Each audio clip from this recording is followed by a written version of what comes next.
Lai pai kakai hiền, dinh lệ dễ bà má chi, cha chú tun hạ he, final vlog, favorite vlog tụi má cái buồn.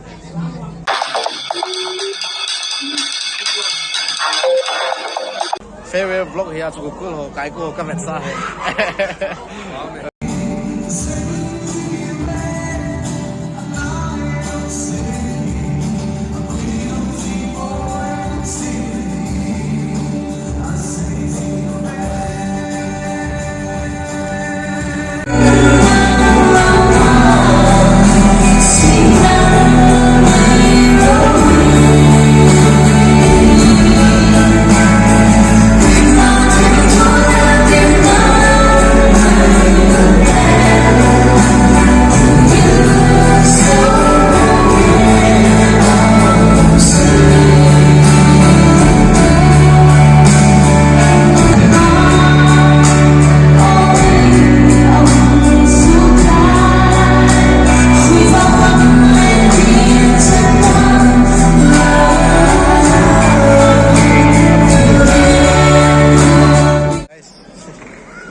KUKI on the stage. Aluga mo ikito. He is the Manipur version of Singham.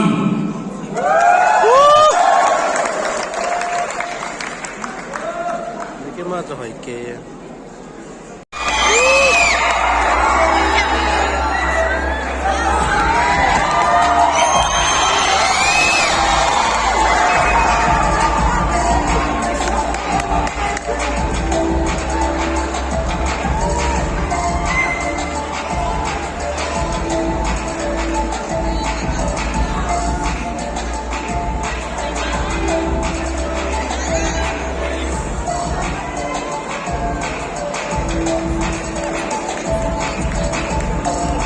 Thank you, KUKI.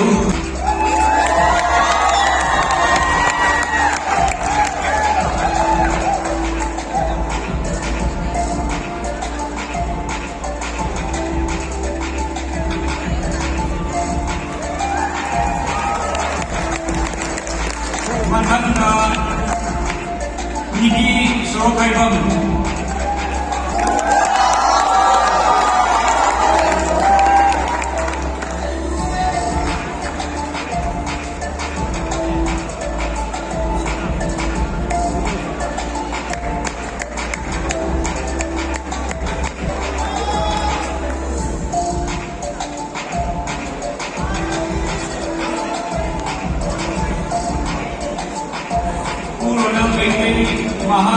General Secretary for Manipur.